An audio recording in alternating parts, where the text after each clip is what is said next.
Okay, good evening all. This is the meeting of the Historic Preservation Commission in Somerville. It's Tuesday, December 15th, and I apologize for being late. We were meant to start at 6:45. We did have a few minor technical difficulties, so we're starting at 6:57. What I'd like to do is I'd like to start off by having everybody introduce themselves so that the public will know who they're talking to. My name is Alan Bingham. I'm the chair of the commission at present, and I live in Ward 6. Adam? My name is Adam Wiley. I'm a resident of Ward 2, and I am a contractor and project manager. And Dick? I'm Dick Bauer. I live in Spring Hill. I'm an attorney, and I was trained as a city planner. And Robin? Hi, I'm Robin Kelly. I'm the Realtor representative on the commission and also a historic homeowner in Union Square. Ryan? Hi, I'm Ryan Falvey, and the resident of Ward 2. And Eric? Hi, I'm Eric Parks. I'm a Ward 3 resident and architect. And staff? I'm Sarah White. I'm a senior planner in zoning and preservation with the City of Somerville. All right. Well, with that, what I'd like to do is start on the agenda because we are running late. The first one we have is HBC.DMO 2020.18, 40 Dickinson Street.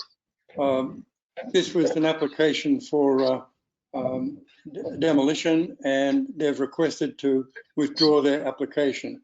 So I'd like to put this straight to a vote by the commissioners. All those in favor of allowing the applicant to withdraw their application, please say aye. Aye. Aye. And we'll do a roll call on that for the record. That's Adam, Yes. Dick, Yes. Robin, Yes. Ryan, Yes. Eric, Yes. and I say yes too, so it's 6-0. Okay, so the application withdrawal is held. We'll move on now to determination of appropriateness. And this is a public hearing. And the first case will be HBC.ALT 2020, 122 Prospect Street. And the applicant, Vincent Kilroe. Is the applicant here with us? All right, Mr. Chairman, I see that Luke Massa, who is the applicant, is here. I have unmuted him. Luke, could you unmute yourself on your side, please? Hello? And Vincent is also here, and I will unmute him. Vincent, can you unmute yourself as well on your end? What I will tell the two of you is that every time you speak, you must identify yourself. We have to record this for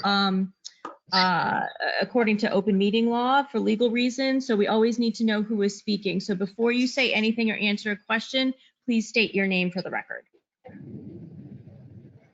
Who is going to present, Luke or Vincent? This is Vincent. I'm the window installer. My company's Window Choices, Inc., and we're out of Wakefield. And we pulled the permit in Cambridge, and we got it. You know, you got the permit for Cambridge to do the windows, the vinyl replacement windows, and I didn't know the other side was in Somerville. So then we pulled the permit for Somerville and found out that we were limited to do the windows. Right. Correct. And they're all vinyl replacement windows, white color, Energy Star rated, first floor, and the left side and the front is Somerville, and the right side is Cambridge. And the back is Cambridge too. Basically, if somebody knocks on your door at some point on the Somerville side, if you don't want to talk to them, you go to the Cambridge side and have somebody tell them you're out of town. No, see, most of the water bill was in Cambridge. It was mostly Cambridge. Yeah, this is Luke, but the majority of our house is in Cambridge, and we, you know, all of our utilities, everything come in Cambridge. It was a surprise to us when we ended up purchasing the house a year ago that it turns out that A portion of it that is in Cambridge, that is in Somerville. Well, that's interesting because when I look at the map, it seems like quite a bit of it is in Somerville, actually.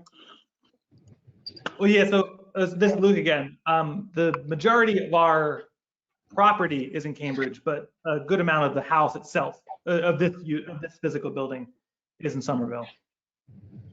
Right. And it's a local historic district in Somerville. You understand that? That's correct. In Somerville, it listed as historic. That's not the case in Cambridge. Well, you know, when I look at it, it would seem to me that only a very small minor part at the back corner is in Cambridge. Is that correct? No, that's not correct. I mean, it's hard to say without a picture, but from the surface area of the outside, that 6 of our 16 windows that we're hoping to get replaced are in Somerville. Sarah, am I reading the map wrong? So there is, the only portion that does appear to be in Somerville is the, because their unit itself is divided between Somerville and Cambridge. So it does seem that the only ones that are in Somerville are the ones that are identified in the staff report.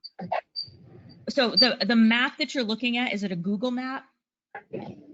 No, it was one of your maps that was attached to the documentation. I see a line that goes alongside, which I presume is the town line.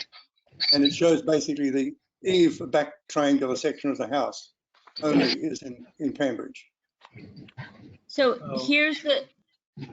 You're looking at the property next door, I think. The property next door is an old commercial building that was built in the 1950s. Yeah, so if you're looking And on that's the in Somerville. That's 120, isn't it? if you're looking on the form, this is Form B building. The circle on the bottom, it's bottom left. The unit next to us is almost entirely in Somerville, except for the very small corner.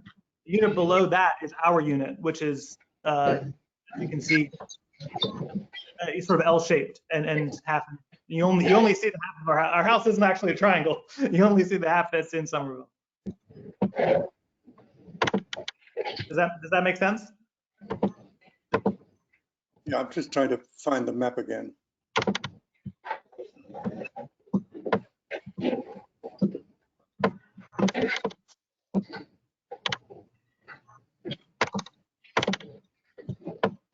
If somebody isn't talking, could you please mute yourselves? Because I hear some people like typing and whatnot.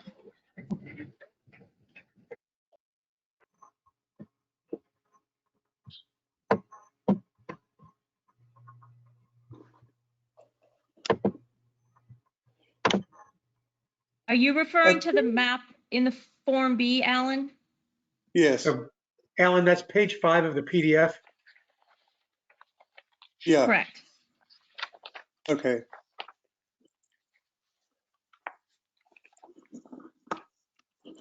So, yes, even though I think a rear portion of the building is in Cambridge, if I'm understanding correctly, that portion of the building is not your unit? Or is I'm it? sorry, no, that's not correct. So our unit itself, I mean, there's three units on top of each other. And so they're all the same proportion. And our unit is, I don't know the exact number, but I would say, fine, we'll say half and half in Cambridge, half in Somerville for our physical building. There's another building on the property, which is entirely in Cambridge, which you probably don't see on that map. Correct. So, Alan, the portion of the building,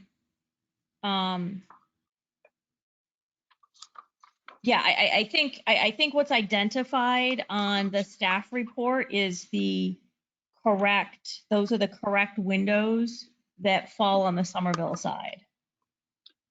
Okay.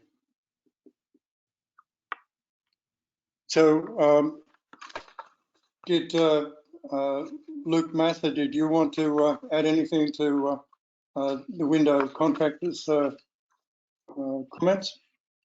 Yeah, sure. Just briefly. So we purchased the unit last year from our landlord who had rented it for several years. He, as kind of part of our effort to improve it, as we kind of staked out living here, we wanted to kind of fix things up. The windows that we have now are, very efficient and difficult to use. We tried to open them when we first moved in, and they broke. So we really only opened them in the spring and closed them in the fall. So the main thing we're looking for is to have, functional, windows that are obviously energy efficient. So we can take care of that. We reached out, found a bunch of contractors, eventually went with Vincent from Windows Choices, local contractor, to install Harvey Windows, which are a local company. So because our house is half and half, we're looking to get the commission to approve these 6 windows on the Somerville side of our house. Okay, thank you. I'd like to open this up for the commissioners for discussion. This is Adam speaking. Just one clarification, and I think I know the answer, but the intention, the second floor unit is keeping the original windows, and you're just looking to replace the first floor. Is that correct? Yes, we only live on the first floor, so we're only working on the first floor. Okay. And Adam, if I could, Mr. Chair, through you, I think that the second floor has already replaced their windows. Is that correct, Luke? As far as I can tell, yes. But Yeah. we're not that. That's not our problem. We don't know them that well, so. Right. Yeah. Those look on the second floor. Those look like they've already been replaced, and they're 1/1, whereas there are 2/2 in Luke's unit.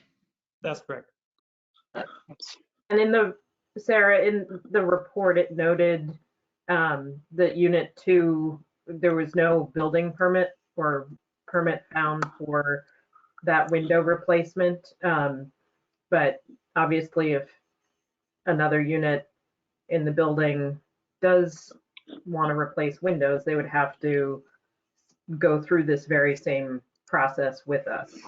That's correct. That's correct. So I couldn't find anything in the network records that we have that show that there was any application to the HPC in even the last 10 years plus to replace the windows in that second floor unit. And I could not find, at least for the past 6 years in the online building permit database, that there were any building permits taken out to replace those windows. So I couldn't tell you for sure when they were replaced, but I can tell you at the very least in the last 10 years, I don't see any records that I can access that show that permission was granted to replace those windows. But Luke, given that that's another owner, that's, another situation. Yeah. So according to the woman who lives upstairs, she said that it was done before she moved in, which was about 6 years ago. So that's as far back as that we went. Right. Sorry, just a reminder to identify yourselves. Sorry. This is Luke. It's Kilrow. Eric? Thoughts? Robin? Well, I mean, it's an oddball situation, obviously. But you kind of have to detach the oddball situation from the reality, which is these are original windows that are looking to be replaced. The fact that the upstairs likely did it illegally. I mean, 2 wrongs don't make a right, that kind of thing. Typically, where it's an original window like this, we would require a little more diligence to show that there were someone explored having them restored or fixed up and all that kind of stuff, rather than just saying you should, like just saying you could replace them just because someone else building is sort of a lousy precedent there. The fact that it's split in half, that makes it even weirder. Like the fact that Cambridge doesn't care about that side of the building, but we do. So I don't know if those are sufficiently extenuating circumstances to get creative or not. But at face value, it's like their original wood windows, and unless someone tells me why they can't be fixed up, then the usual protocol is to keep them. And even if they, do need to be replaced, we wouldn't be. Sorry, who is this talking? This is Robin. Okay. Robin Sorry. Kelly. But even if they did need to be replaced, we would not. I just don't understand how we could approve vinyl, 1/1 windows as a replacement for original wood 2/2s. This is Dick, and I would second that thought, that even if these windows needed to be replaced, we would not accept 1/1 vinyl as a substitute. Even if, excuse this is Vinny speaking, on that street, everybody on that street has vinyl windows. The neighbors to the right of Cambridge, the neighbor to the left of that commercial building, all vinyl windows, no grids. Across the street, the car dealership. That's a historical area. Vinny, we're only 12-story interested in building. one place. Yeah, I know. It's just hard for me to know that one house can be historical on that whole street. Yeah, look, in what happens in Somerville is there are quite a number of single dwelling historic districts. I live in one myself. Okay. In fact, I think Somerville has more single dwelling local historic districts than any other city in the United States. Certainly in Massachusetts, because I've studied it Certainly in extensively. Yeah, yep, Right. yep, Okay. under our ordinances. Well, this yeah, is a weird situation because this house is only Yeah. partially in Somerville, mostly in Cambridge. Cambridge says, yes, we can do it. Somerville says we have to get permission. Correct. It's Okay. That's what we need to know. Dick, And in fact, this house really sort of stands out comparing it to the other houses. To the left is some commercial space. Most of the other houses immediately around it, at least on the same side of the street, are triple deckers. This is a much older Second Empire. So it's really unique, and in that sense, it's particularly appropriate to have a single house district.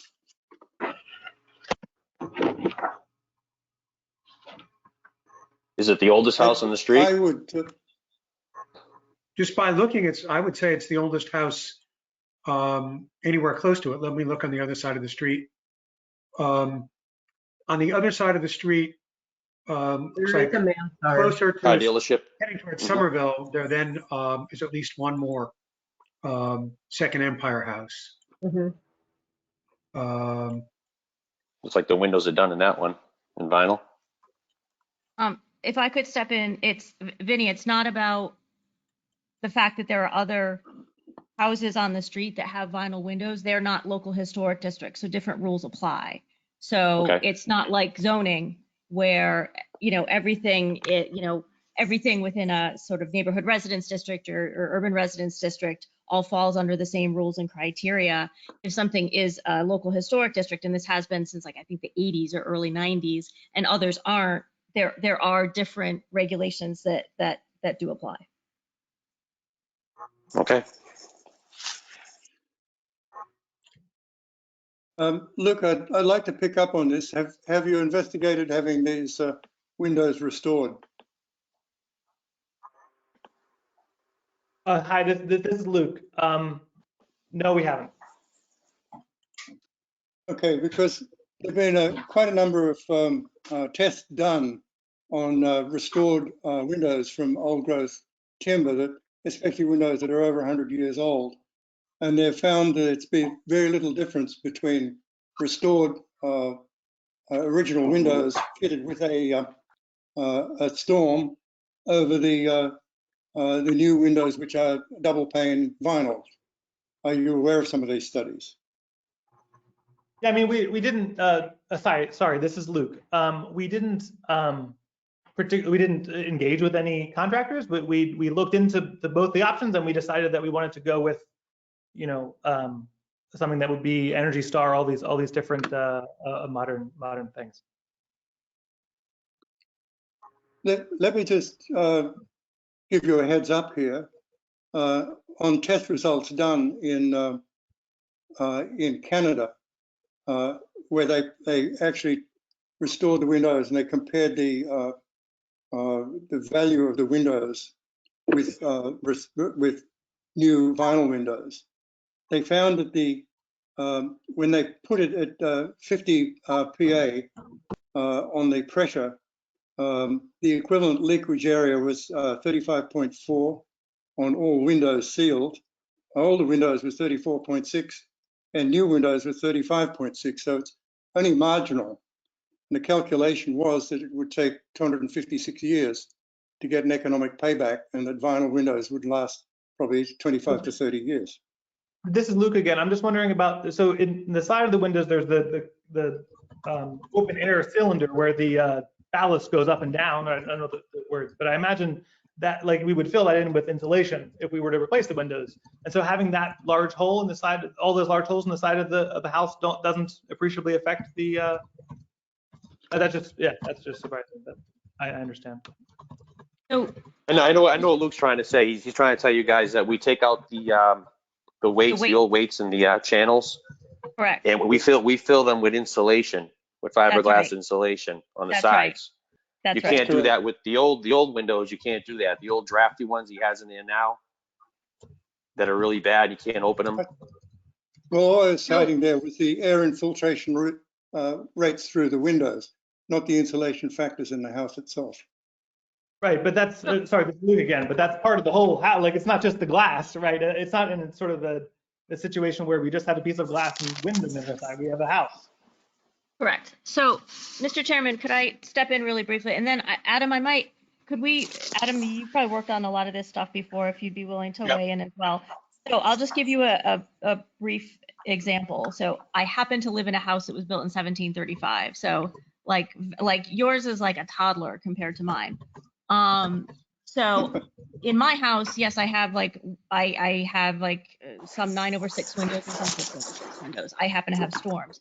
But in my house, instead of having the weights on the side like you do in the period that your house was built, I have openings literally between the outer wall of the house and the inner wall of the house because I have sliding shutters, what were known as Indian shutters, which is a real misnomer, and they would slide in and out for insulation at the time and to block light and things like that. When those shutters are moved, they slide literally into the wall. When they are removed, all that you're left with is that gap. So when I still have all my original windows and I have filled in those shutter gaps with insulation, I have then nailed over that opening, and then I have insulated again, and I have weather stripped, and then I have used storms on the outside. So I think, my point is only to say that when all that you deal with is replacement windows, I mean, that's kind of what you know how to do. But when you have a house like this, there are other things that can be done and need to be done that provide you the energy efficiency and the energy ratings value that, temporarily a replacement will claim to have. But you also do need to do other things, with your house to, help make it more efficient. But you're not just leaving the gap there, and the windows will work. They need to be, you need to put in a track so that they work properly. They can go up and down. And it does happen, and you can put locks on them and all those types of things. So just for an example, from people who have worked in the field for many years and have the experience doing it, I think that I'm just trying to underscore what Alan is saying, and it's not about because this is old and you have to do this and you have to live in a drafty house. It doesn't work that way, because nowadays we know how to properly work with these houses and to use some modern technologies, as well as more modern materials and means of treating a house to still keep the historic look and keep historic parts working properly while providing that energy efficiency that we need and to some degree require. So that's my point there from somebody who's a practitioner in the field as well.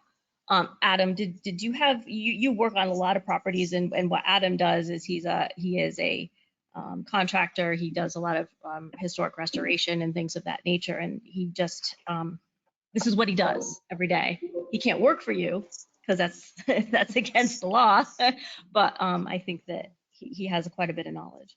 And I don't mean to put you on the spot, Adam, but I'm kind of. No, I'll just, I think everything that people have said is correct. And I would summarize it by saying that there are plenty of studies that show that the energy trade-offs are not significant enough to warrant replacing a window, and that you can, like both Sarah and Alan have said, you can achieve very similar energy ratings by adapting historic windows. And from all my experience in working in different historic districts and different historic buildings, it really all comes down to proving that the window is beyond repair. So that's, if you're replacing enough wood on the window that there's, less than 25% left of the original window, or they're really just beyond repair, that's usually the only reason that would warrant replacing a historic wood window. So I think those are usually the steps in all places I've ever worked. You need to prove that the window is beyond repair with pictures or documentation. Usually that means that there's either rot or enough pieces are broken that they cannot be repaired. And then again, then the next tier is that if you are allowed to replace it, it's certainly not with vinyl, it's always with wood. So those are kind of the different steps of approaches with replacing windows. So in this building, excuse me, this is Vinny talking again. So if this building's only in half one city, it says we're approved to put vinyl windows in, and the other half of the building is historical, only, you know, restore the original. Don't you think that's going to look kind of different if you got half the building in vinyl and half the other one in historic in this case?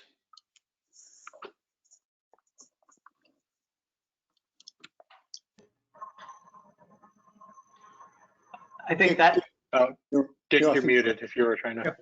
Some of that does make some difference to me, particularly with regard to the side windows, since a lot of the side windows on one side of the house are in Cambridge and are not subject to restriction. I would probably be less stringent about the side windows on the Somerville side. But the front of the house is really quite prominent. It's an important house. And I would feel really strongly about the front windows. Okay, so there is 4 windows in the front of the house. Sorry, this- identify yourself, please. Okay.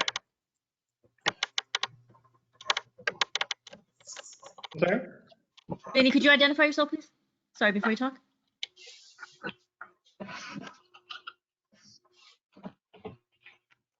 Oh, this is Luke. I'll jump in. Yeah, there are 3 windows in the front and 3 on the side under consideration.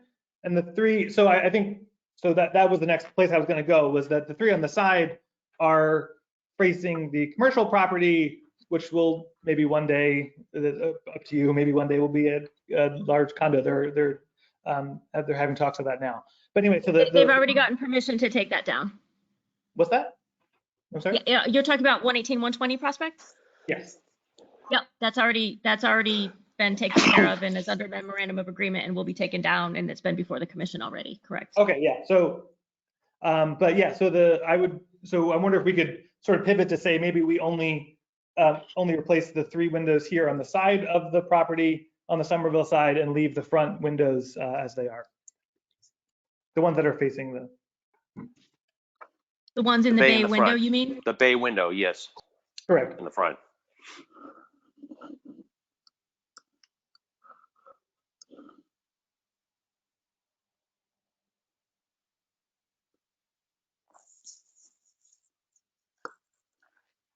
So sorry, this commission have thoughts on that?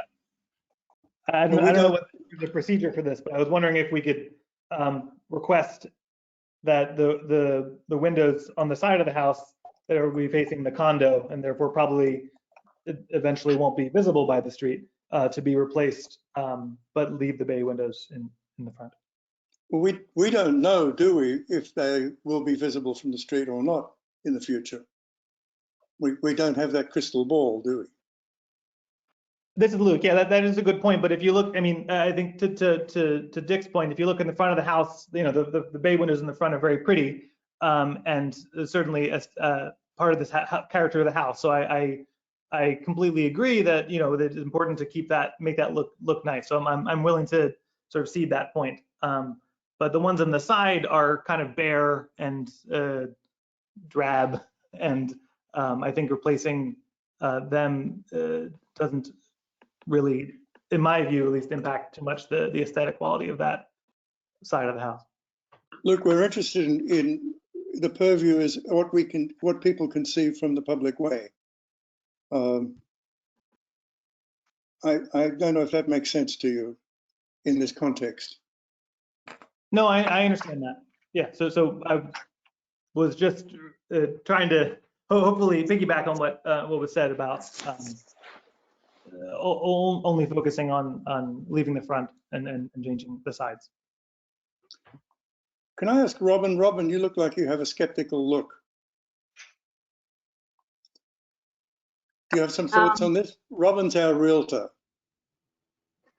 So I think, you know, certainly if folks are feeling perhaps to split the decision, that the front windows of the bay are the most prominent, but you know, the side windows are visible, and Sarah can correct me if I'm wrong, but any new building that would go on the neighboring lot will have setback requirements. And so it won't, nothing can be built as close to the property as the existing structure that's been approved to be removed.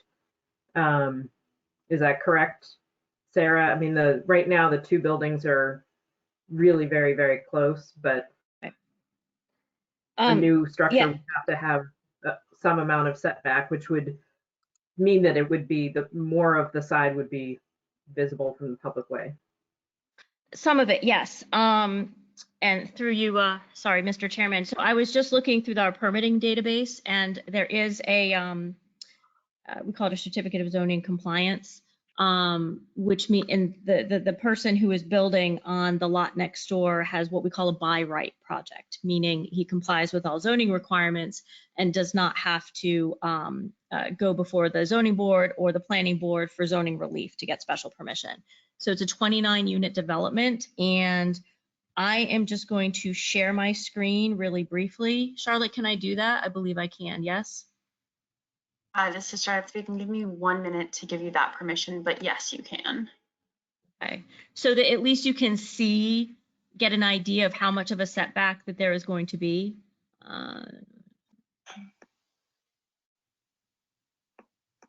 So, okay, hold on 1 second.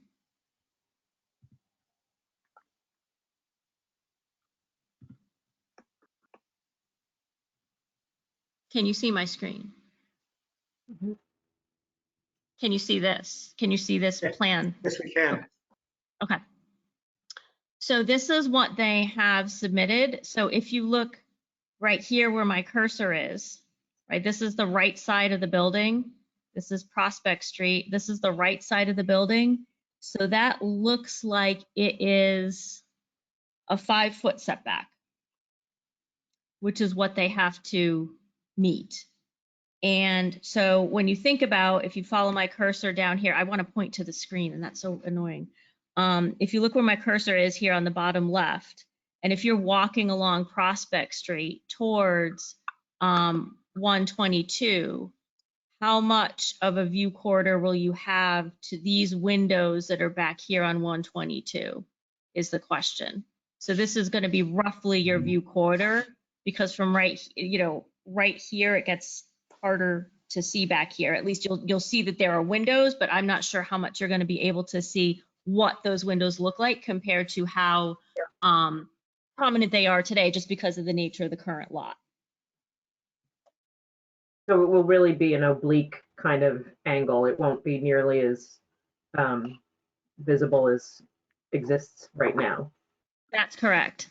And so this is like, this is what the building is going to look like. And, you know, this looks over here on the right like it's a vast amount of space, but that's the angle, and it's not, I would say, properly scaled and rendered. That 5 feet is very small.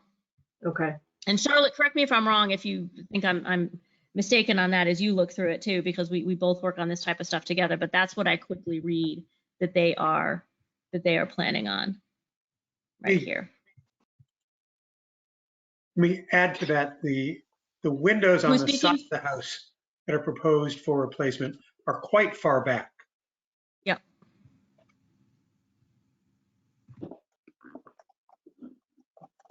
So then do people feel like, given those particulars, that the use of, or the efforts to restore windows or to replicate them with wood replacement windows is just not worthwhile? Yeah, this is Adam. I personally think that if we don't have purview of the other side and it's going to be vinyl anyway, and Yeah. if the windows on this side are also set back, I personally feel okay with the side windows being vinyl. And if you know the front windows really give the character to the building, I think it makes sense to keep those wood. But for both of those reasons, I feel like it's okay for those side windows to be vinyl. Eric, do you have thoughts on this? I agree with that. Those windows, especially because it looks like the left side is set back all of about a foot from the property line. So there's literally going to be about 6 feet from that wall to the neighboring thing, which is going to completely crowd out everything. So you won't see those. It's such a narrow angle. I think the proposal to treat the front bay windows nicely and then let those back ones kind of match the rest of the house is okay. There's some precedent for that. We've in the past allowed people to replace with wood elsewhere and restore in the front or change quality from primary to secondary views. So it's not out of usual. Right, so we'd be talking about 2/2, and we wouldn't want low E glass, wouldn't want reflective glass on them, right? On the side ones? Yeah. I believe their proposal is 1/1. Yeah, Is that that's what I correct, read. Luke? I read 1/1 and I also read low E glass. Well, if you're not going to see them on the side, does that matter? Yeah, I think the low E, obviously it's never going to see sun in those windows at all, so the low E will be kind of meaningless, but I don't see any problem no one will see the color at that angle. So I'd be okay with just letting those windows go, I guess, as long as the front bay windows are top notch. Well, the windows on the top floor are 1/1s, aren't they? Yeah.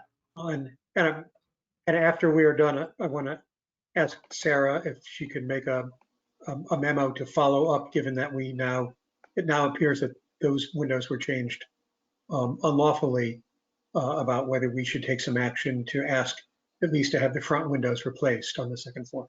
That's not this applicant's problem, but I want to make a note that we could be doing that as an enforcement action. Yeah, I have a follow-up for myself on that after New Year's.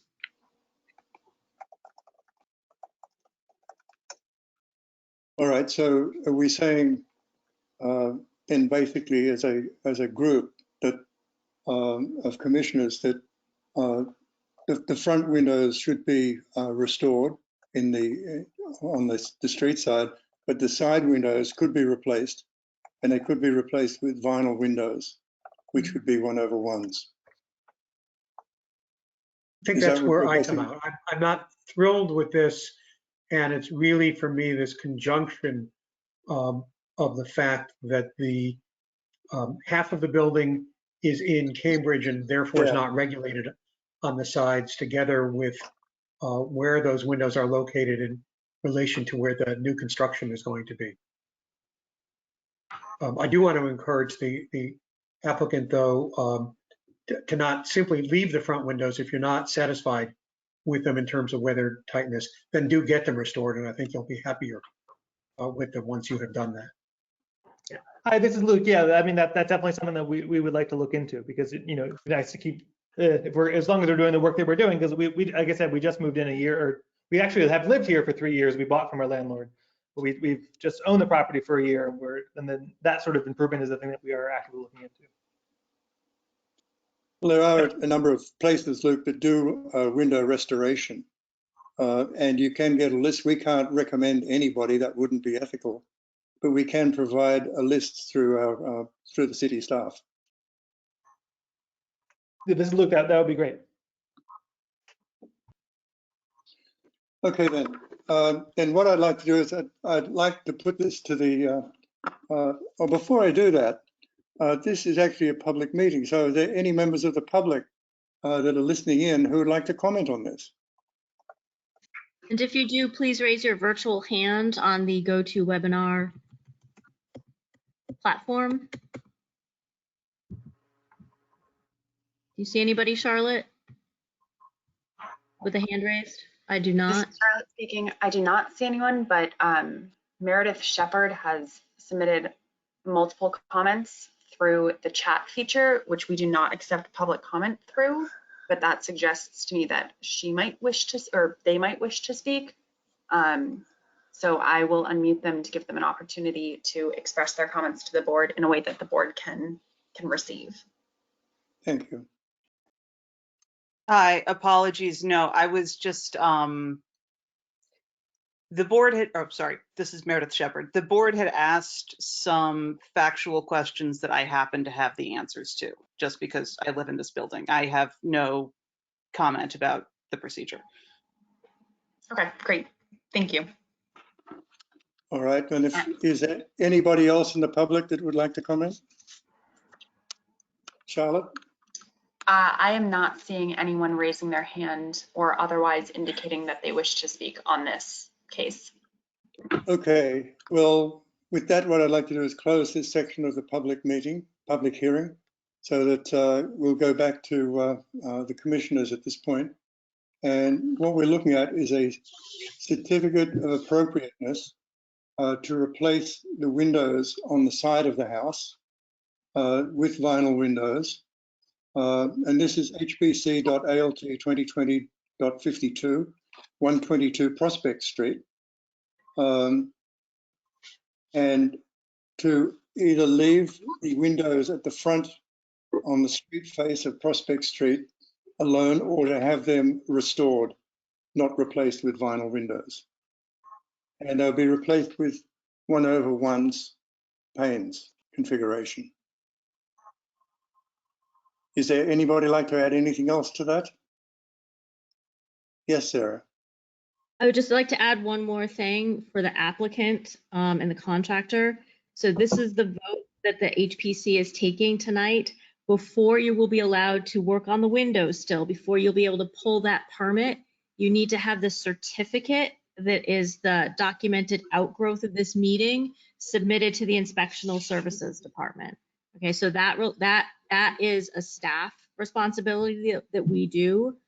I will do my best to get that done within the next 2 days. That is, for us, given our work stream and our workload and the fact that we work 16-hour days inordinately fast, I will do my best, but I can't guarantee that. But just know that you will not be able to start until ISD has that certificate in hand, okay? Do you understand that, Vincent and Luke? Yes. This is Good. Luke, yes, I understand. Okay. This And is what I'd Dick. like Can to do- Can Yeah, I Dick. actually raise two questions of form here? So one of them is, it sounds like what we want to be doing is approving a certificate in part and denying a certificate with regard to the front windows. Yes. Does that sound right to you, Okay. Sarah? Yeah, so what we do is, so in the past, there are certificates that, so this is one application, right? And so in the past, a certificate would be issued with both an approval and a denial, and that got very, very confusing. So what I do is I separate these into two separate certificates. A certificate to replace the windows on the side, certificate of appropriateness, and then a certificate of appropriateness to restore the windows. And then I indicate that the replacement was denied, but you know, the restoration or retention of those windows is permitted. And that way it keeps it cleaner for ISD and they don't have to figure out what's allowed and what's not allowed. Okay. Thanks. Then the other question of form is, do we do this as a certificate of appropriateness, or do we do it as a certificate of non-applicability, given that our decision is in part based on the fact that we think once the new construction is in, these windows will probably not be visible? You do have to do it as a certificate of appropriateness because you can only make that determination based on the conditions that are current, not on future possibility. Because it's also possible that that developer could decide, oh, you know, I don't have the money, I can't build. Okay. So, yep. In that case, I would like to have the certificate of appropriateness specify our reasons, which is the conjunction of what we expect will be visible once the new construction is in, and the fact that the side windows on the right-hand side are not within our purview. On the Cambridge side, you mean? On the Cambridge side, that's right. So that it's clear what our reasoning was, and that nobody will look at this and say, oh, I guess HPC thinks that vinyl 1/1 windows are fine anywhere. So let me propose then that we, as Sarah said, we take 2 votes on this. One would be on a certificate for the 3 front windows, which I hope we will deny, and the other would be a certificate for the side windows, specifying the special circumstances and allowing a certificate of appropriateness for those windows to be vinyl. Do we want to have in that also that we're allowing 1/1s to replace 2/2s because it would match the upper floor? Does that make sense, Dick? I'm fine with that. I just wanted to make sure that we were not giving no information so that somebody would look at this and think that we thought There's a vinyl precedent. windows, that's right, would be a precedent in the next property. Yeah. Do you have all of that, Adam? Yep, I do. Good. Okay, so we're going to vote on this now, and we're going to vote first of all on the side of the certificate to replace the windows on the side of the building with the vinyl. All those in favor, please say aye. Aye. Aye. Aye. And once again, I'll do a roll call. It'll be Adam, Yes. Dick, Yes. Robin, Yes. Brian, Yes. Eric, Yes. and I say yes too. And the second vote will be on denial of a certificate of appropriateness for the replacement of windows on the front of the building and using the reasons that Dick has stated. All those in favor of denying that certificate of appropriateness, please say aye. Aye. Aye. And once again, the roll call. Adam, Yes. Dick, Yes. Robin, Yes. Brian, Yes. Eric, Yes. and I say yes too. Okay, Luke and Vinny, there you have it. Mr. Chairman? As Sarah said, when this comes through, you'll have the certificates that you can present to ISD to go to the next step to get the building permit. Sarah, you have something to add? Yes, if I could, Mr. Chairman, thank you. I just wanted to make sure that your vote to deny the replacement of those front windows also includes approving their restoration or retention, so we make that clear. Yes. Yeah, you got that down, didn't you, Adam? Yes. Good. These were the points that Dick brought up, which I think are valid. Okay, very good. And I think we all agreed on this. Dick? Yes, I just wanted to thank the applicant for being willing to work with us on keeping those front windows.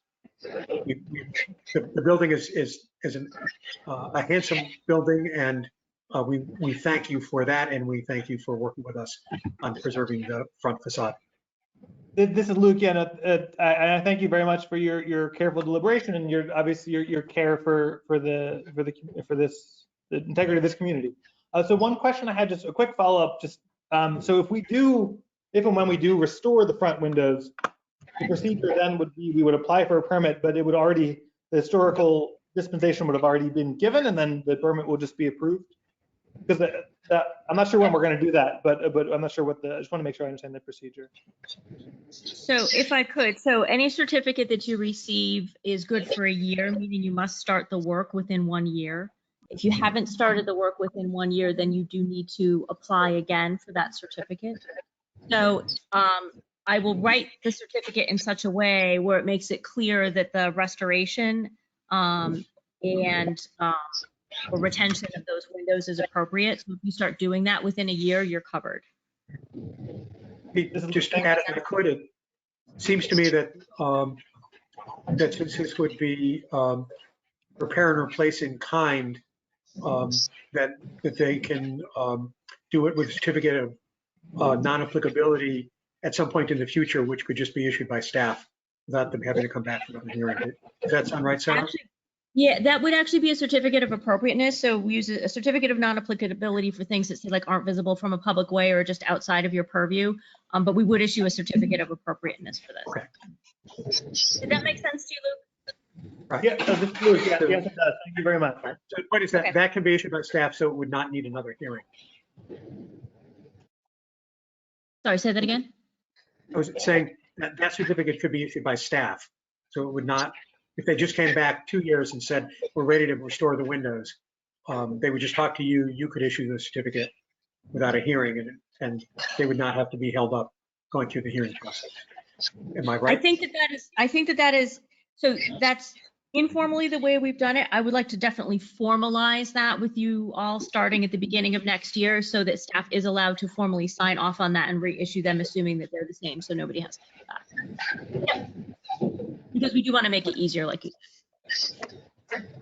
All right, thank you. Let's move on to the next item on the agenda. And yeah, I agree with Dick's comments, Luke.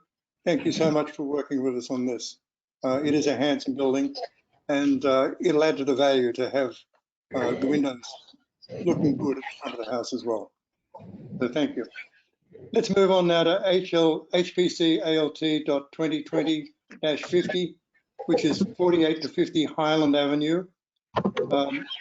Is the applicant Craig Murphy here? Yes, this He is is, Craig. Mr. Chairman. I have just unmuted him. And Craig, is anybody else with you tonight for this, or is it just you? It's just me. Okay, so I'll just remind you what I reminded everybody else. Just please make sure you identify yourself as Craig Murphy every time you speak, because you're not on video and your name doesn't appear, so we only have your recording. Okay, thank you. All right, Craig, were you here when we introduced ourselves? Yes, yep, I see you all. Good, fine. Then would you like to tell us about the project that you're planning? Yeah, so we were approached by J&Y Realty, who are the caretakers and owners of this property, to install some awnings over the entryway of two entrances at 48 and 50 Highland Ave. And they wanted to do in such a way that would add some beauty to the property. We chose the forest green and the canvas fabric versus a vinyl fabric and other colors. The green, forest green sort of added natural color, which matches sort of the colors that are on the building itself, but the brick colors is kind of a natural color. So we did the forest green. We also use forest green in a lot of historical districts. We did some in Melrose and Boston. So it seems like it matches well and is well received in historic districts. I understand there's always a concern about ensuring that the important aspects of the building isn't punctured during this installation, so we would ensure that that would not happen. Other than that, it's a nice curved awning. It's similar to what we do in a lot of residential installations, not so much for commercial installations, but they seem to really like it, and we kind of hope you do too. Is there any questions? All right, well, with that, well, I'd like to open this up for the commissioners, Craig, if possible. Yep. Would the commissioners like to comment on this, please?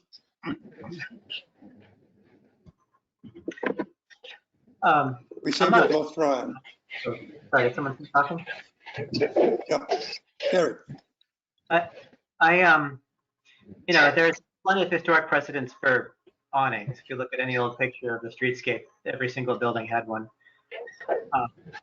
I'm not sure that they were ever round like this. I mean, I see why it's kind of classic looking, but there's something about the geometry of it that kind of bugs me with the square look of the lintel above it, which makes me wonder if there's a different design that would be more appropriate for that particular spot. But I don't have the guidelines in front of me. What do we say exactly about awning? Anybody has that?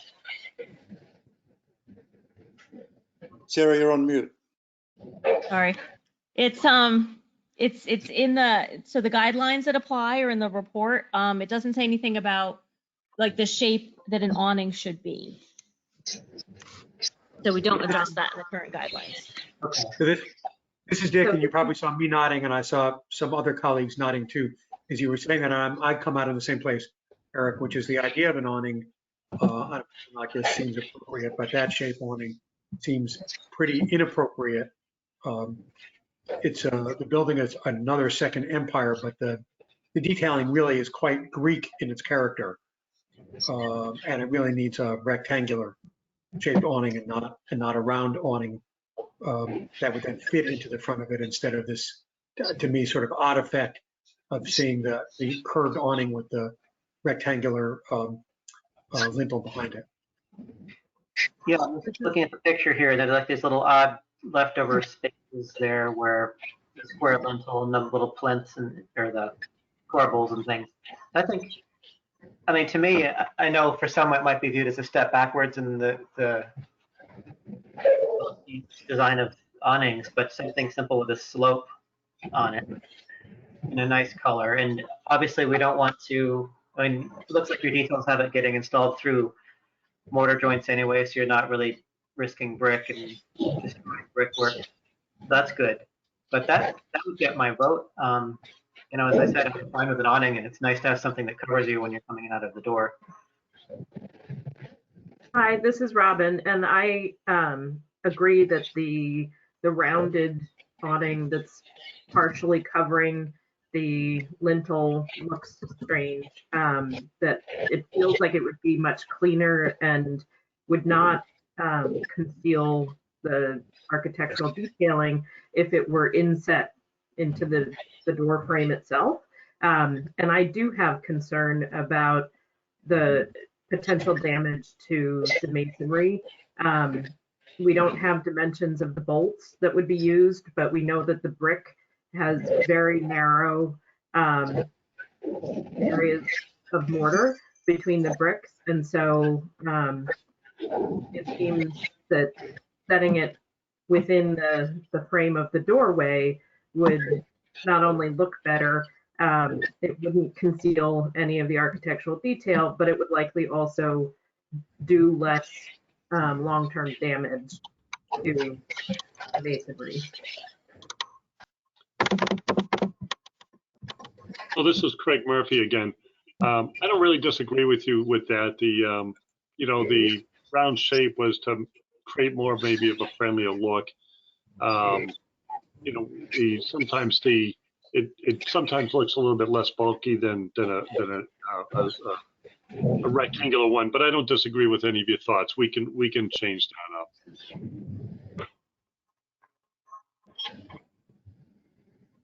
Adam, Ryan, do you have any thoughts? Sorry, Dick. Go ahead, Adam, first. I would just agree with everything that was said, and I do think that like a sloped awning, there's definitely an overhang underneath. I don't know if that's limestone or cast stone or whatever the kind of the stone lintel piece is, but I think a sloped awning that started below that would, minimize disruptions to the building and the masonry, and also, as Robin said, and also cover as little detail as possible. So yeah, I agree with everything that was said. And I believe that we don't, correct me if I'm wrong, I don't think we're allowed to have input on color. Is that correct? You can't have input on paint color. Yeah, so that's what I was wondering if this is a little different. So you were proposing that one would be green and one would be, so one of these would be green and one of them would be tan. Is that the proposal? No, this is Craig Murphy. They would both be the exact same color. And if I didn't mention that, the address is actually painted on. I want to make sure it's clear that that's not vinyl. Okay. I think Robin's point is a good one about attaching to the woodwork. If you could with the opening like that, it just saves you a lot of trouble trying to figure out how to get it into that limestone. And yeah, I think that would go in that direction just to rehab the spot. Thanks. This is Craig. Thanks, Eric. We can do that. Dick, I had a question about number 52, which is not proposed. Is that because that's not your property? Yeah, this is Craig. Yeah, that's correct. The G&Y Realty owns 48 and 50. So I mean, this is not something we could require, but I would encourage you to talk to the folks at 52 and encourage them to do it, to give the front of the building a uniform effect. And particularly since 50 and 52 are actually much closer to each other than 50 is to 48. Yep, Dick, this is Craig. We'll entertain that. We've had conversations with them, so we're aware of that. Okay. Thank you. So you can tell them that we encouraged it. It's not all on you. Definitely will, Dick. Thank you very much. This is Craig.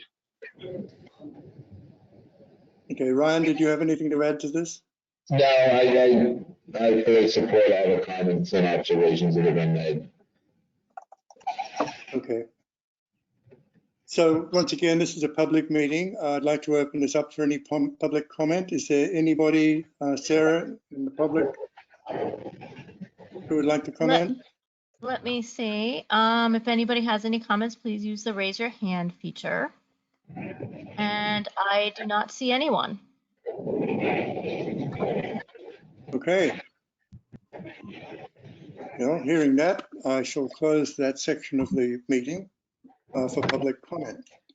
So if I understand correctly, what we're looking at here is a certificate of appropriateness, which would be to install awnings over the entranceway of 48 and 50 Highland Avenue, which would be rectangular in shape, in forest green, and attached to the woodwork rather than the masonry of the building. Are we going to also ask that the sides be covered in as well, or leave the sides of the awning open? I would, if I can answer that, this is Craig Murphy. I think I would close the sides. I think it would look more appropriate for this.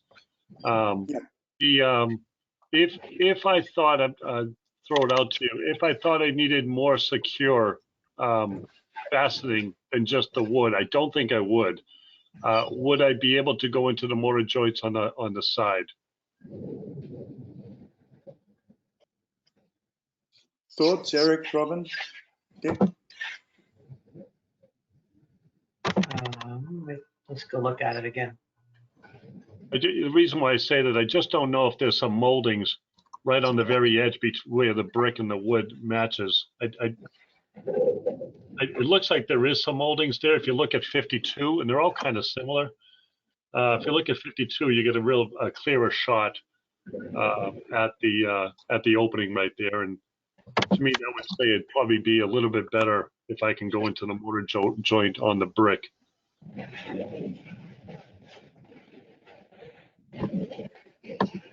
That causes me less concern than going into the facade itself. Yeah. Because it's slightly obscured, because it's, you know, perpendicular to the street and the sidewalk, but also it is somewhat protected from weather because it's inset. Yep. Adam, do you agree with that from a kind of construction perspective? Yeah, I was more concerned. You get into the kind of dental detail of the brick at the top of the proposed one, and then also, again, I don't know if it's limestone or cast stone. That was my main concern. I think inside those returns, where it's just brick masonry, that feels like that should be fine. And if for some reason something happened, that's a much easier repair that won't impact the look of the building. Yeah. Thank you.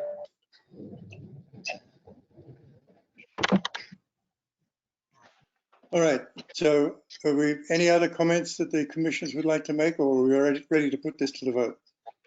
So Adam, do you feel like you have enough specificity with regard to the fastening? That is, my understanding is it will be in the wood if possible, but can be in the masonry on the side if necessary.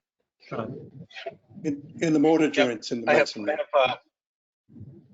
I have rectangular closed on the sides attached to the wood, but I noted that the masonry returns could be used for attachment. But only in the mortar joints. Yeah. My understanding. Okay. Yeah. All right. So do we want to ask for, since we have not seen what these reticular awnings look like. Do we want to ask for, include staff review here? Yeah, I think that would be a good idea. I would, Alan, this is Craig Murphy. I'd be happy to send that over to Sarah. Sarah, are you willing to take the responsibility of reviewing it for us? Yes, that's fine with me. Just know, unfortunately, Craig, I'm not going to be able to look at this until after the first of the year. Just FYI. It's very And plus, you need a disappointing where I certificate can't for go me to any. anyhow. It's very disappointing where I can't go to any parties because of the COVID, so I have nothing else to do but build awnings.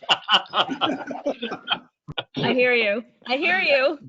Sorry to take away the one pleasurable thing left in your life. Yeah, exactly.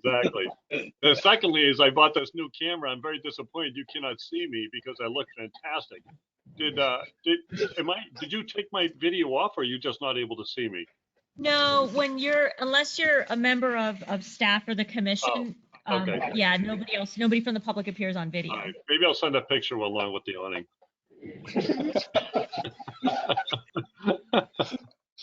Bye, folks. All right, so. All right, yes, you need to vote, Alan, go ahead. We're ready to vote on HPC.ALT 2020-50, which is 48 to 50 Highland Avenue.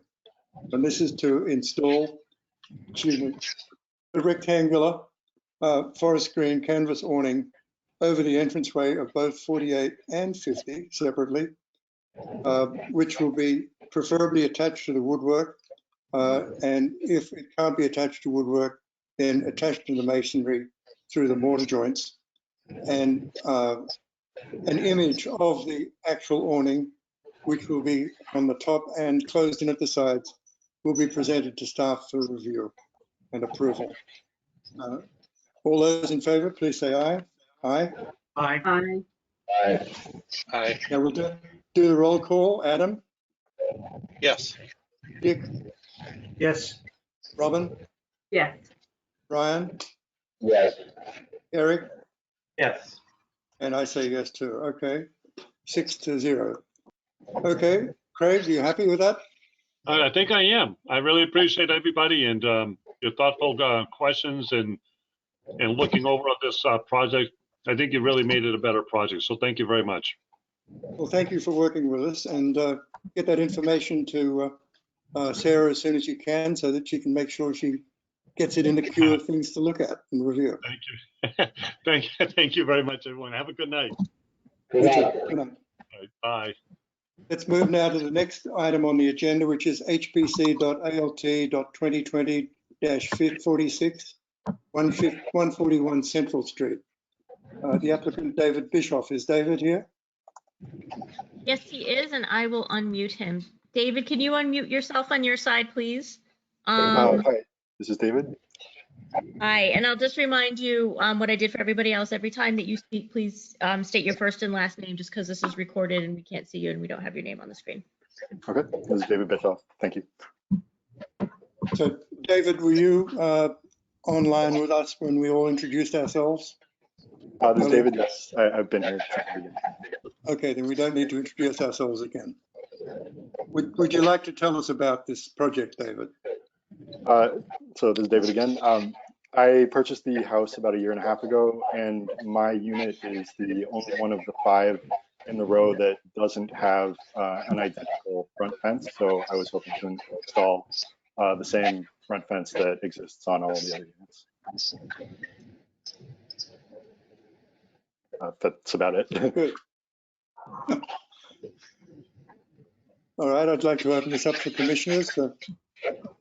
Commissioners have any thoughts on this?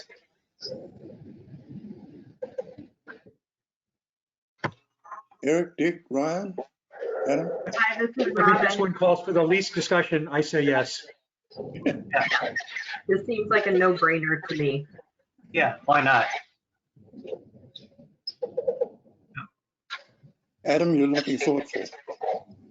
No, I think the only, note is that if it truly does match what's there, it makes no sense not to. So as long as they match existing, it makes sense. You agree with that, Ryan? Yeah, I definitely do. Yeah. And I went down and looked at it, and it seemed like it was something was missing on your property, Dave, and it was the fence. Yeah, this is David. Yeah, it's felt like that. Yeah, it's like looking at somebody smile when they're missing a tooth at the front. Right. All right. And the plan is to put in a fence that is identical to the fence on the other buildings. This is David. Yeah, so I have a proposal from, it's even the same company that has put in the previous fences on the other units. So it would be the exact same thing. All right, thanks. Is there, as this is a public meeting, I'm going to open it up for public comment. Sarah, are there any people in the public who would like to comment on this? I'm looking for raised hands and I do not see any.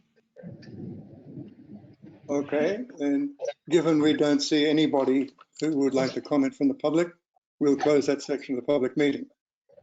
So what I'd like to do is right now is I'd like to put this to the vote, and we're voting on a certificate of appropriateness for HBC.ALT 2020-46 141 Central Street to install a front fence to match the existing fences on abutting row house units. All those in favor, please say yes. Yes. Yes. Yes. Yes. And we'll do a roll call. Adam? Yes. Dick? Yes. Robin? Yes. Brian? Yes. Eric? Yes. And I say yes too. All right, David, we think this is going to be a great project. Good luck with it. This is David. Thank you again very much. I appreciate it. And have a good night. Okay. Yep, stay well. The neighborhood dogs are the only spot they have to pee. Is this like? Hopefully this is going to do a little bit to curb that. You had to bring that up, didn't you, Eric? Well, I live on a street where I'm the only one without a fence and we have grass, so we get them all. Yeah, I feel your pain. we didn't put a front gate in, and so we get it too. Anyway, let's move on now to the other items on the agenda, which is determination of significant, which is HBC.DMO 2020.24 8 Medford Street. The applicant is Medford Properties. Is the applicant here? Good evening, Ann Vigorito on behalf of Medford Properties LLC, which is located at 8 Medford Street. Hello? Yeah, I can hear you. Okay, just wanted to make sure. Sorry about that. Would you like to tell us what your plans are for this beautiful building? Well, I guess that's the beauty in the eye of the beholder. This particular building, they're looking to obviously demolish a portion of it. There is a mixed use proposal that would, I believe, be an as of right project, but obviously we cannot present that to the planning department through a design review application until the historical component here. So that's why we were, we're seeking obviously the determination of this not. And you're breaking up quite a bit. Could you repeat the last part of what you said? The applicant is seeking a determination of non-significance so that they can proceed with their design review application to the planning department.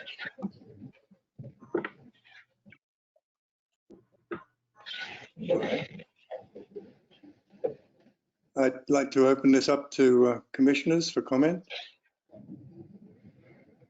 This is Adam, only because it's not on the agenda. Could I just get a spelling for your last name, Ann, so I have it correct on the note? Oh, sure. It's V as in Valentine, I-G-O-R-I-T-O. Thank you very much.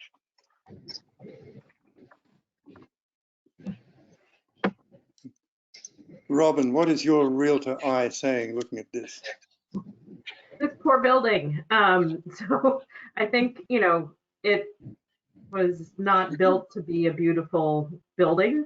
It was built to house a lot of people, and it has served that purpose over the years. But obviously it's been drastically altered from its original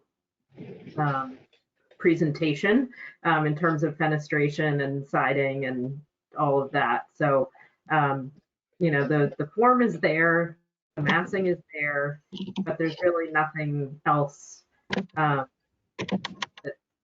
screaming integrity. So I would not be terribly saddened to see it go.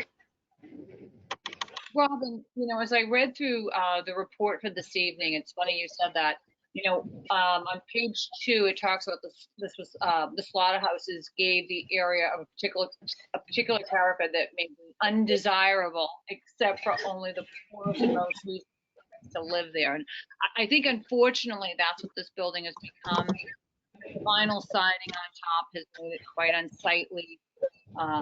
You know, I think a proposed project here would definitely, I'll be bold and say glam up the neighborhood a little bit.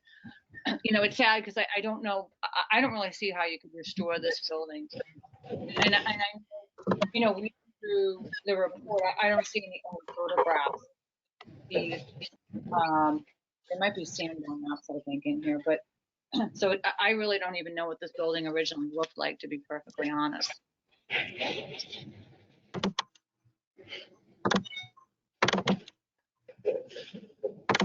Eric, do you have any thoughts on this?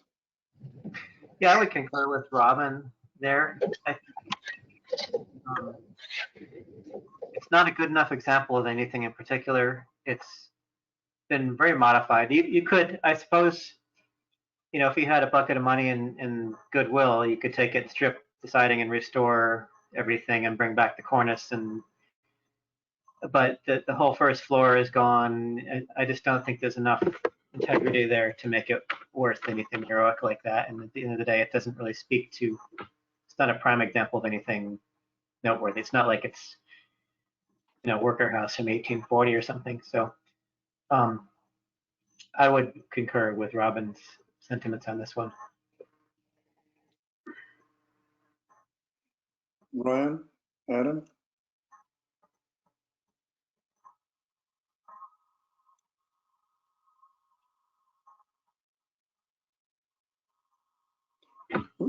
Adam, I think you're on mute.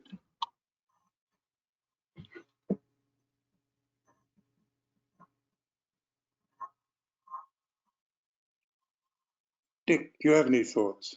So I think my thoughts are the same as other people's thoughts here. The structure is still there, and I could get tempted to say that there's enough there that it's worth more investigation. But I think on balance, at the end of the day, I'm ready to let it go.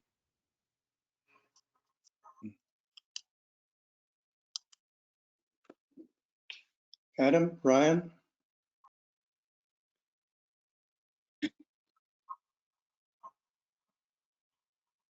Mr. Chairman, they're having a problem unmuting themselves. I'm gonna see if Charlotte can help us out. This I'm is good now. Charlotte speaking. Yeah, you're unmuted. Okay.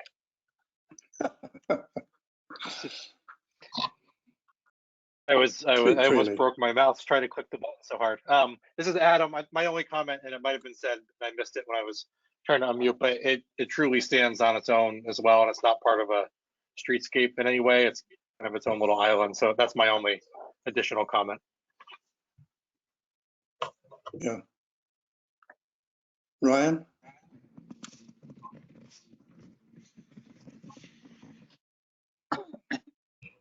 Charlotte, can you unmute him?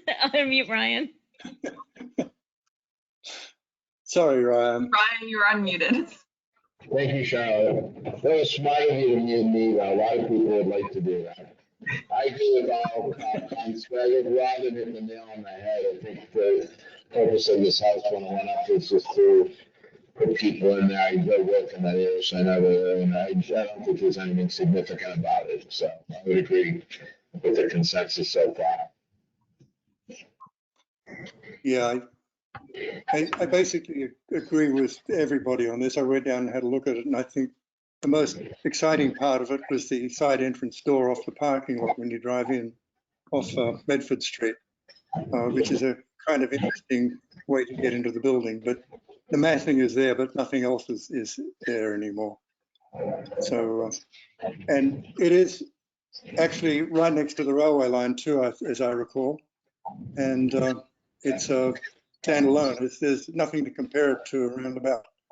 So it's sort of an orphan, as it were. So, and putting it into a mixed business would probably make sense in that location. So I don't see any significance in the property at all, neither from a historical perspective about people or the value of the history to the city, or architectural merit in it. You know, if I could, I mean, probably, yes, Eric. I was just gonna go on a little mini tangent though. This isn't changing my mind about this, I totally agree.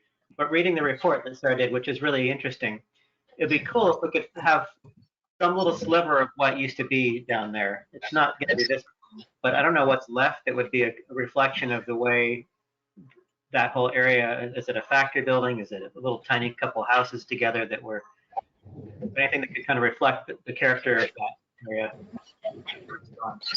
So I had a comment on that, because you remember when they took down the building where the Hacienda was located? Yeah.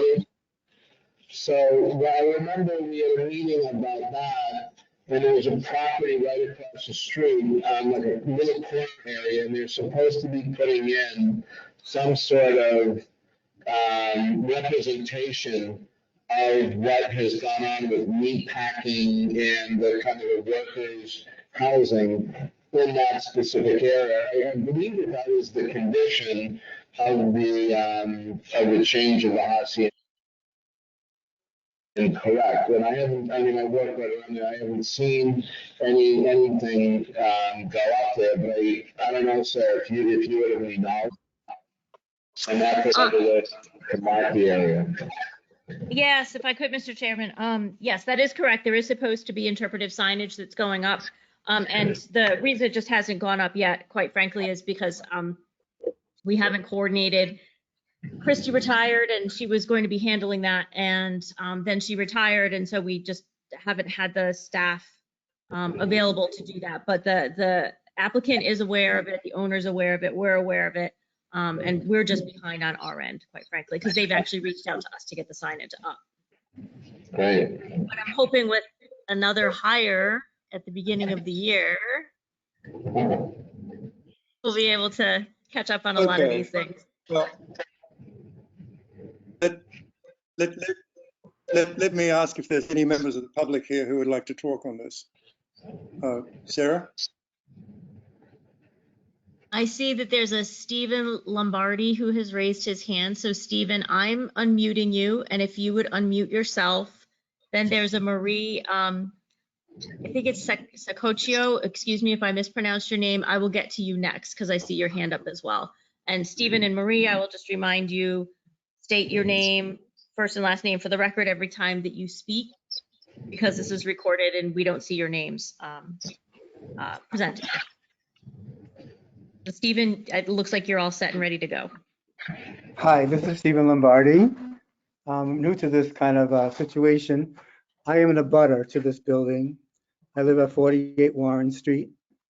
This house was originally, the one you're speaking about, was originally 58 Warren Street. And there was another small house in between mine and that one. The house I live in was bought by my grandparents in 1925. It's still in the family. The house next door has served many families over the years that I've grown up there. It's survived 2 great fires in meatpacking companies around the area. And it doesn't look like it did when I was a child. I recognize that. But it still was built in 1885 or before, and it's still standing.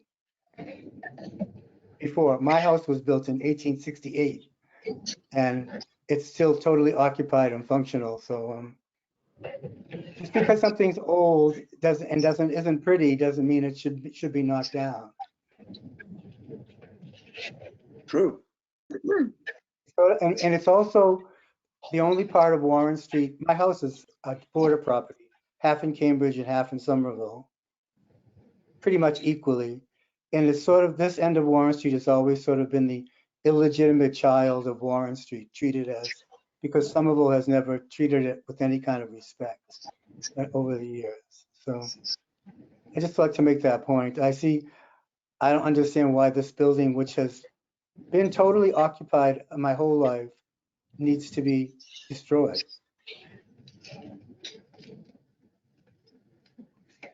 Okay, thank you. Marie?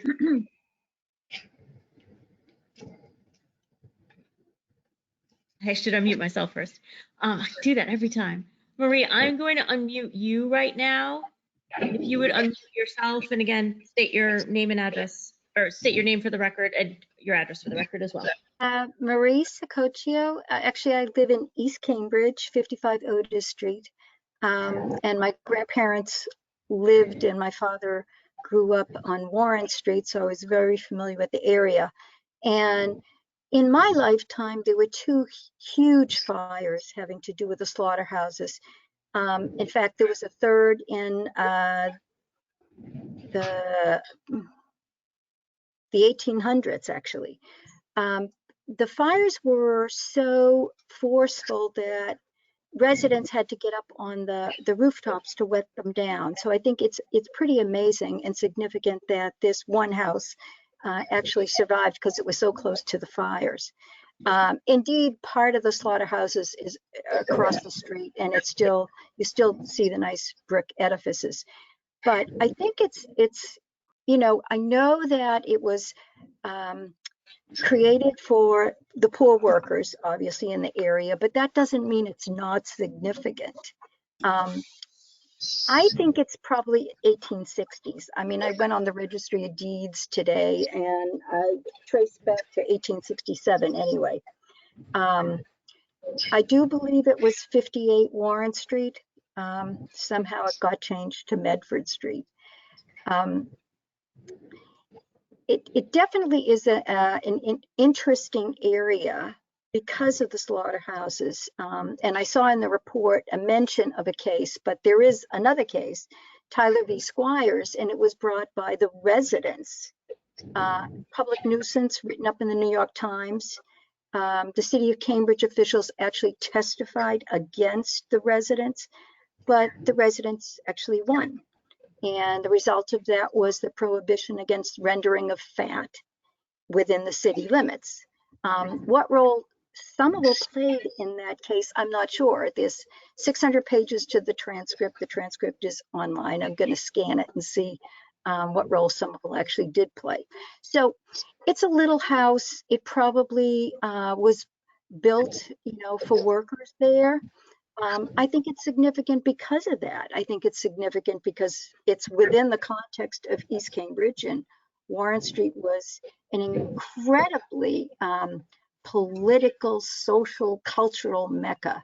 I have photos back from like the end of World War II and the block parties that they have there. And every year, it's the Feast of St. Cosmo and Damian. It's on that street. So certainly to this day, it's still kind of a cultural mecca.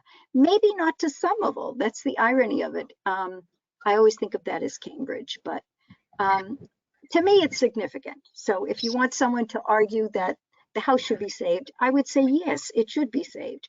And I agree with Stephen Lombardi. People were living in there. I mean, like it was overflowing with people up to last year. Certainly a usable property. Thank you.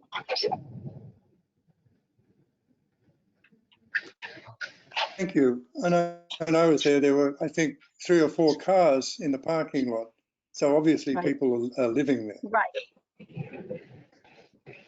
So, but just let me share some information with you, Stephen and Marie, is that when we talk about significance and we get an application in like this, basically it's when somebody wants to demolish a property.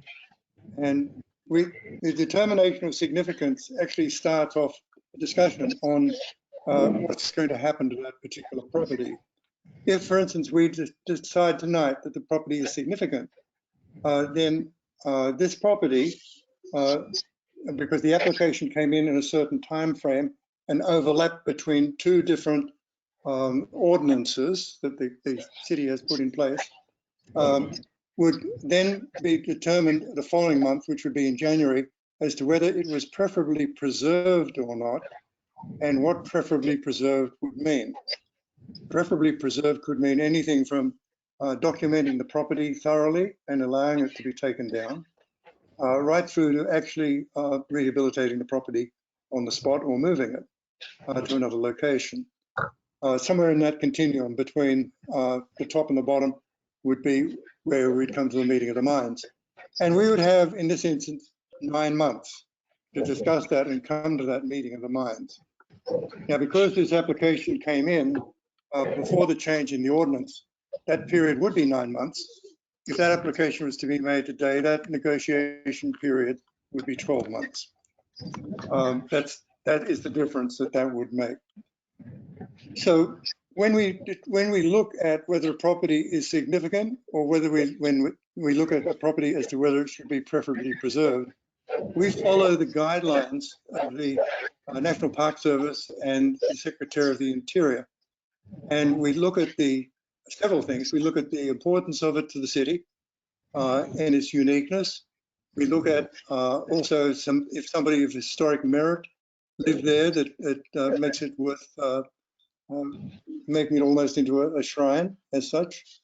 For instance, we have Tip O'Neill's house here in Somerville, which would qualify for that. Or if it's architectural merit. And I think, Stephen, you made the point that just because something's old shouldn't be torn down. We agree completely with that. Because age has little to do with this. It's just that if it's over a certain age, which in this case is 50 years, it qualifies to come before us. If it was built in the last 50 years, it wouldn't, because it wouldn't fit a historic context. So we are very interested in, this was a blue-collar town and a town full of immigrants. And I appreciate that, being an immigrant myself. And if you look through the list of people who own properties, you'd find that very few of them were actually born in Massachusetts. Most of them were born somewhere else, and born in Europe somewhere.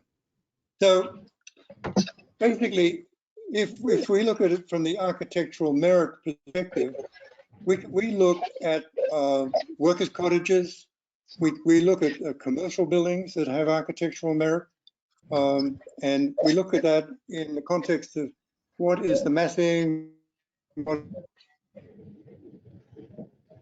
streetscape to the city, a whole bunch of different elements. So with that said, if we determine tonight that this property is significant, historically significant, then next month we would have another meeting at the January meeting, which I believe is the 19th of January, to look at whether this should be preferably preserved or not, and what that preferably preserved would mean. If we decide tonight that it is not significant, we would then release that statement to the ISD, Inspectional Services Department, and they would then allow a demolition permit to be authorized. They wouldn't do it unless we actually gave them that certificate of that it wasn't significant. So basically, I hope that sort of gives you a picture of what we're considering and why we're considering it here. Does that make sense to you, Stephen and Marie? Yes, it does. Good. And when we do this, when we make these decisions, you might have noted earlier, if you're listening in, we looked at reasons why we wanted to have some windows in a certain configuration on a property.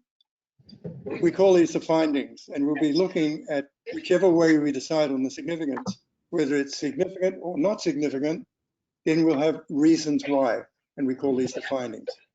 And this means that the findings are based on what I said, the National Park Service and also the Secretary of the Interior guidelines. So what we'll do is, I'll put this back to the commissioners, and I'll close off the public comment section, and I'll put it back to the commissioners to see if there are any further comments from the commissioners. Commissioners, any other thoughts?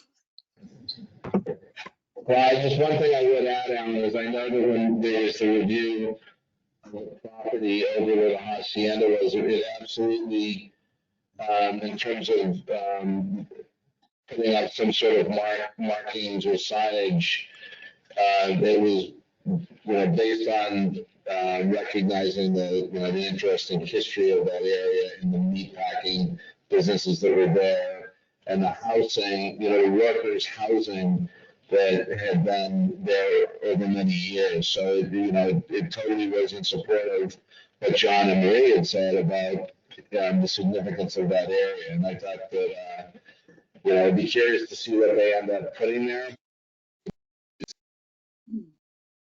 An important part of the history of Somerville, and I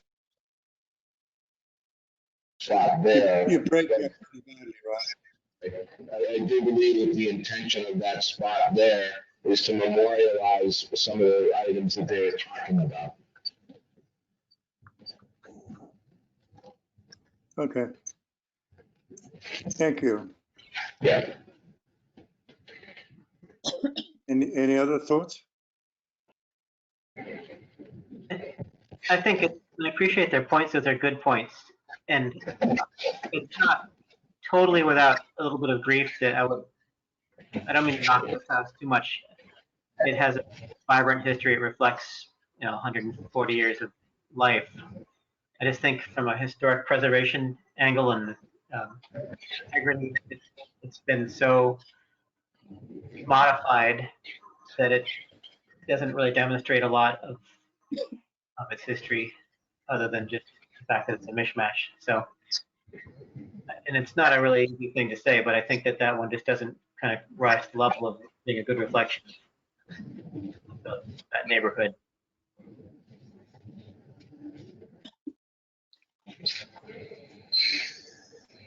Adam, Dick, Robin, any other thoughts?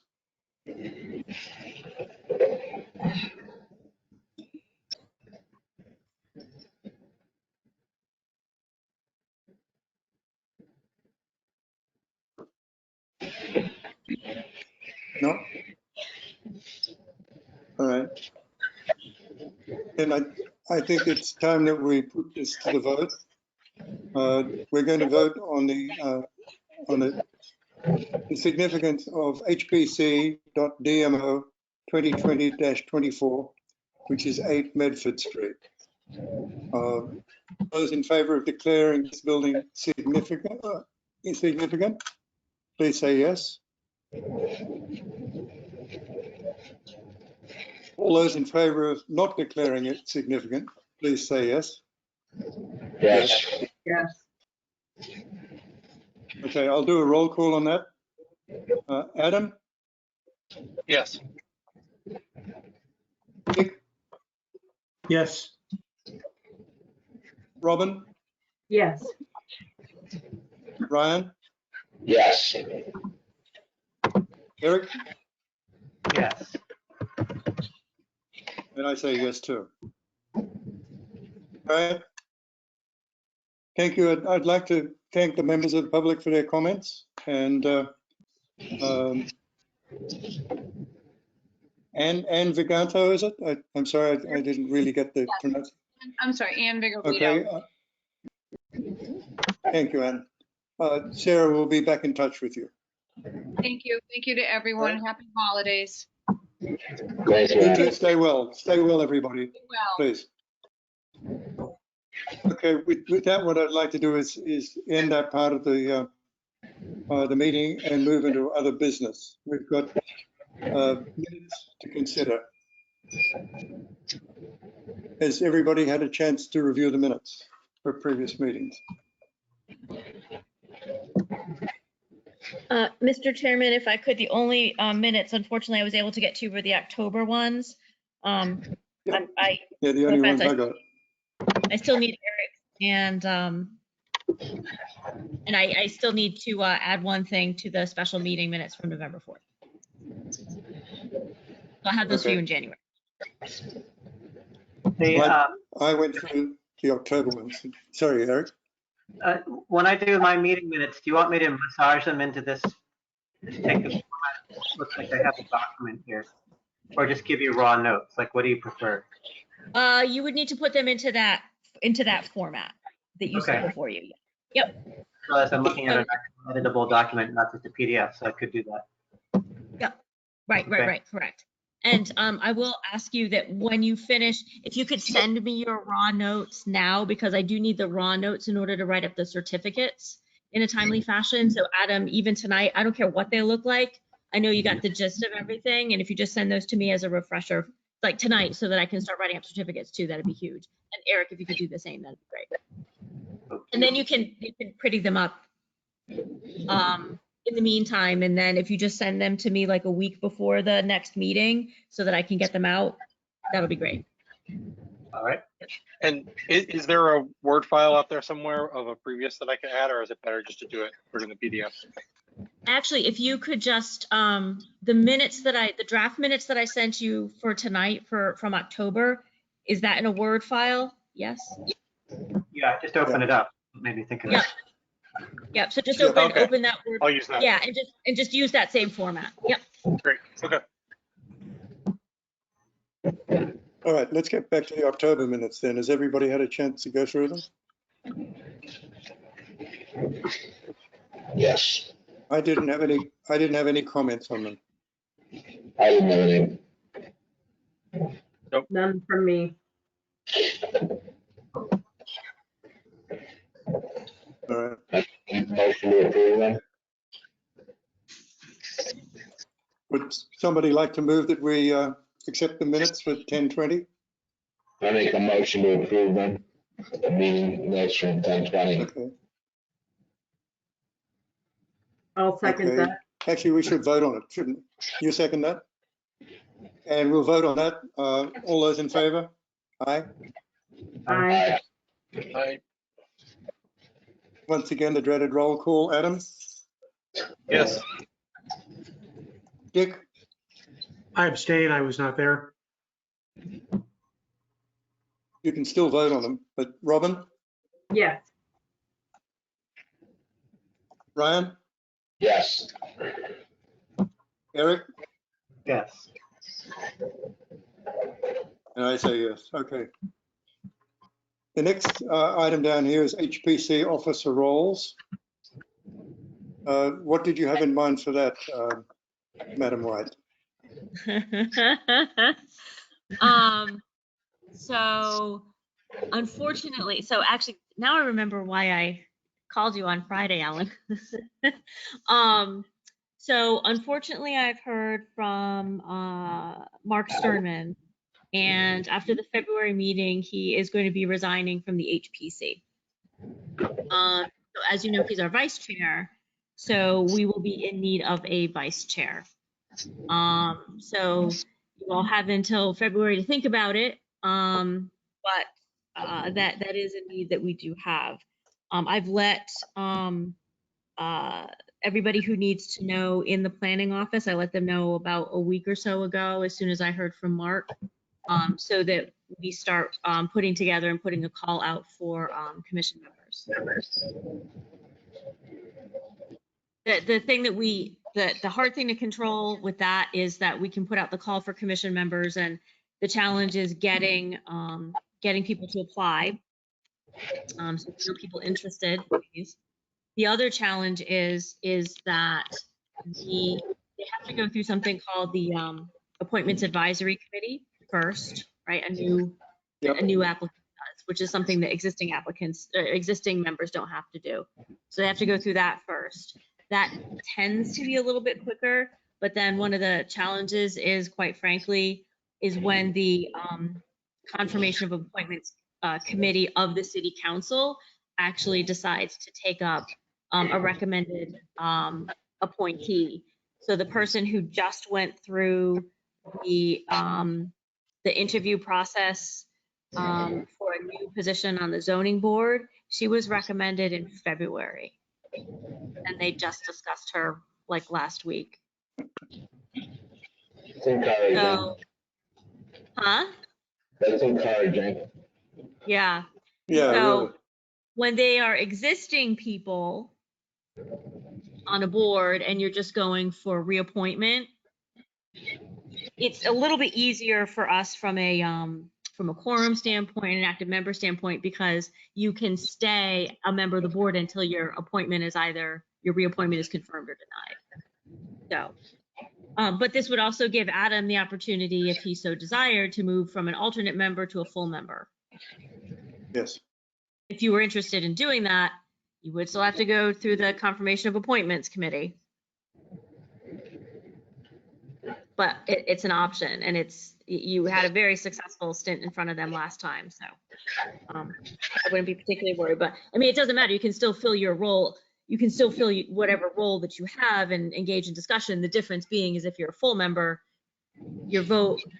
This is not the season to talk about votes counting and not counting and legal votes and all that stuff, but your vote is legal and it counts if you're a full member, as opposed to an alternate member just filling in for a regular member who's not there. Although I suppose, and Dick, I would look to you for this, since Mark is a full member, it is also possible, if Adam didn't want to go through that process at this point, would it also not be possible that Adam could then stand in for the full member who's no longer there and vote? Sure, because alternates can sit in any time that we don't have a full complement of 7 commissioners. Yep. Yeah, just as he has tonight. Yep. So there's that. Something to think about, Adam, but if it's also too much of an annoyance right now because of everything else you have going on, you know, you're a legal vote that is counted by the Dominion machine. So I would encourage you to do it, Adam. You certainly have been playing the role of a full commissioner, and you ought to get the recognition. And you're invaluable, so yeah. I agree. But we don't do this for recognition anyway, do we? You clearly don't do it for the big bucks either. We seldom get an attaboy even, Dick. So anyhow, so that's my news. And I guess I'll follow up with you about the process, Sarah, kind of offline about what the process and timing would look like. But yeah, it wasn't too painful before, so I'd be happy I'd be willing to go through and try to do that. I can talk to you about the timing and the process. Sure. Absolutely. Absolutely. So in the meantime, the rest of you need to think about who's going to fill in as vice chair. And I mean, it's not a heavy list. No. It's not a heavy list. It's going to be sad to lose Mark, though. He was Yeah. Yeah. I would agree. Just greener pastures. Yeah. Say that again? Is he moving, leaving, or what's his story? No, not to my knowledge. I really don't know why. I mean, I do know that he hasn't been able to come lately because he really has had a very challenging, schedule at work. He does work at the state legislature, so I don't know if that's a component of it or not. But I mean, it's something I understand because I certainly resigned from the commissions that last year in my town that I sat on because my work commitments were just too huge. So, it happens. But yeah, he'll definitely be missed. So what are we down to, these 7? Who's left? I mean, we can't keep track anymore. Who will be left? Well, you're looking at them. Yeah. I mean, there's DJ, but DJ comes, obviously when we need a quorum, and yeah. So. Well, one thing I did see is that Todd Zinn has come back into Somerville from New York. Now, he was a commissioner. But he's out of Somerville, though, right? Yeah, he's not in Somerville. They bought a house in Lincoln. Oh, okay. That's a shame. Rats. Yeah, rats, exactly right. Works in Somerville. Do you have to, I mean, because he's associated with Thalia Tringo, whose office is on the bike path near Davis Square. Does working in Somerville count, or you have to reside?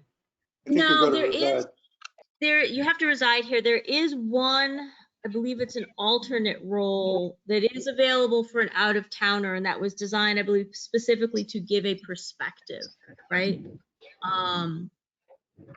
But I believe it's an alternate role. I could look into it though. Yeah, we had and a, he would, there was a commissioner who lived in, remember him, Ryan, way back, contractor guy, what was his name? He lived out of Somerville for like a year or two before he finally left. Not Dick Stearns, is that that? Yes, it was Brad Stearns. And I think a previous contractor whose name I'm not remembering also had lived out of this city like 15 years ago. Yeah. I can't remember his name. Meese, was there some guy, Meese, someone? Jeff Meese? Jeff Meese, so what, was he was out of town, but he was on the board for a while, you remember? Perhaps? I don't know. I don't know. I only know the name. I never actually worked with him, but I've seen his name around, and I know he used to be a commissioner, so. So I Yeah. believe Jeff lives in Cambridge now. So he had once upon a time lived in on Eustis Street in a building that was straddling the line of Cambridge and Somerville. But I believe he's in Cambridge now, but I'm not sure. Or But he maybe no that's only longer half of owns his that. unit. Yeah, so Maybe it's only half he of his no unit. longer, yeah, so he no longer lives in that Cambridge Somerville property because my client bought the unit. So So I Well, guess it's up to us to keep our eyes open for suspects for you. Yes, that would be very helpful. In And the just old have days, them get in he touch was with out there me. just like rattling up the people. Is she still doing that? Say that again? In the old days, Brandon was out there strong arming people to get onto the commission. She was. Okay. Well, she was good at it. Sarah and Ellen, I just sent you a couple of names of people who've expressed interest in the past. Oh, you Good. emailed it? Did you email us? Thank you very much. Thank you very much. No. It's we'll take care of drumming people up. Thanks, Eric. You guys too. You guys too, if you know anybody. All right, the last item on the agenda is a CPC update. I think I gave this update last month, didn't I? Yeah. You did. Or not? So do I need to do it again? If you don't want to, no. No, because we have another CPC meeting tomorrow night. Yeah. Dick, I'm temporarily standing in as the CPC representative because Caitlin resigned because she moved out of town. So, but So it's I think at some point, all of you folks have to stop resigning because we are a certified local government community, so we have to have a historical commission. we're resigned to it, Sarah. So I ban all of you from resigning. The only thing I'd like to add about the CPC is that the Grace Baptist Church, which is the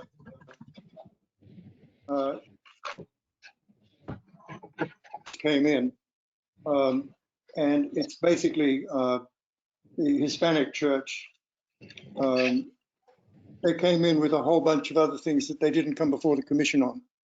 So including replacing the front doors and things like that weren't in there. They applied for it for a CPC grant, but they're meant to come before the commission first because it's a historic building, it's an LHD.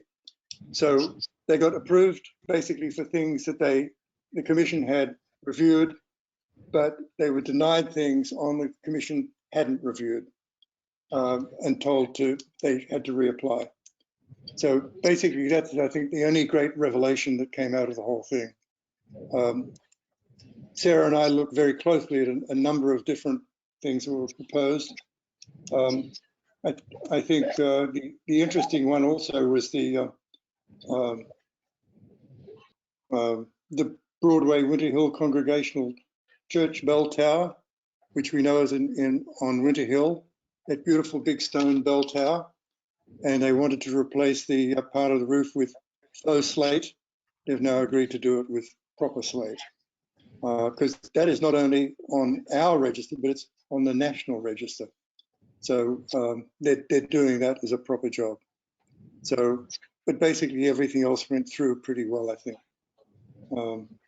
So that's basically all I have to report at this point in time, added to what happened last month. I'm And glad to hear that hopefully- they are using proper slates. The building is a Hartwell and Richardson, and characteristic of Hartwell and Richardson is very Yes. interesting and unusual use of slates in the material. So it's really a critical part of the architectural design.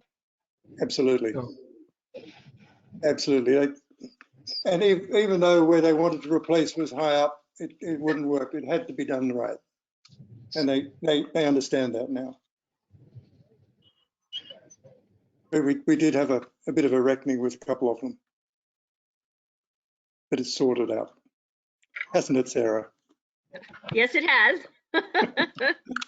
Ellen got quite some insight into a lot of the wrangling and negotiation I do on a very, very, very regular basis. Yeah. The only other thing I'd like to mention is outside the CPC, the Jerry Orr building, which is on the corner of Somerville Avenue and Bow Street, which we all know is a historic, local historic district. It's a 4- or 5-story residential building in a triangular shape, right opposite Stanhope. They've been redoing the facade and redoing the windows and trim. And we've been working with the architect, numerous calls down there to make sure that they get the trim right, get the windowsills right, get the capitals right, especially on the Bow Street side. And they've been working very closely with us, and even the architect is completely on our side, beating the contractor over the head to make sure it gets done correctly.